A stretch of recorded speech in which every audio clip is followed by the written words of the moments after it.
Schedule বিপর্যয় দেখছি, এরকম শিডিউল বিপর্যয় কোনো সময় দেখি নাই। আমাদের ট্রেন 9:45-এ, আমরা ট্রেনের জন্য অপেক্ষায়, আধা ঘন্টা লেট হবে বলেছে। টিটি আছে তো জিজ্ঞেস করে, রিজার্ভ জানে না কখন ট্রেন আসবে। আমরা এই মুহূর্তে আছি রাজধানীর কমলাপুর রেল স্টেশনে। স্টেশনের চিত্রটি আমি আপনাদের আগে দেখাচ্ছি। এখানে কিন্তু আজকে রেলযাত্রা শুরু হয়েছে, ঈদের যাত্রাটি শুরু হয়েছে। আপনারা জানেন যে এবার কিন্তু ঈদের সম্পূর্ণ টিকিট বিক্রি হয়েছে অনলাইনে, ফলে 2 তারিখে যারা টিকিট কেটেছে তারা কিন্তু আজকে বাড়ি ফিরছে। আমরা যেমনটি দেখেছি অন্যান্য ঈদের প্রথম দিন ঈদ যাত্রায় কিন্তু এত মানুষের ভিড় থাকে না। আজকে দেখছেন আপনারা যেমনটি যে প্রচুর মানুষের ভিড়। আমাদের ট্রেন 9:45-এ, আমরা ট্রেনের জন্য অপেক্ষায়, আধা ঘন্টা লেট হবে বলেছে। তার জন্য আমরা অপেক্ষায় আছি, ট্রেনে ব্রাহ্মণবাড়িয়াতে যাবো। আমি আসছি সকাল 7টায়, আমার ট্রেন ছিল 8:15-তে, কিন্তু এখনও ট্রেনের কোনো খবর নেই। মানে শিডিউল বিপর্যয় দেখছি, এরকম শিডিউল বিপর্যয় কোনো সময় দেখি নাই। জীবনের প্রথম এরকম শিডিউল বিপর্যয় দেখলাম আর কি।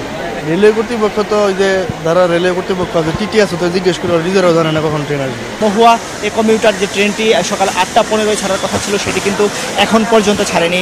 কর্ণফুলী কমিউটার যেটি চট্টগ্রাম যাবে সেটি 8:45-এ ছাড়ার কথা ছিল, সেটিও কিন্তু এখনও প্ল্যাটফর্মে রয়েছে, এখনও ছেড়ে যায়নি।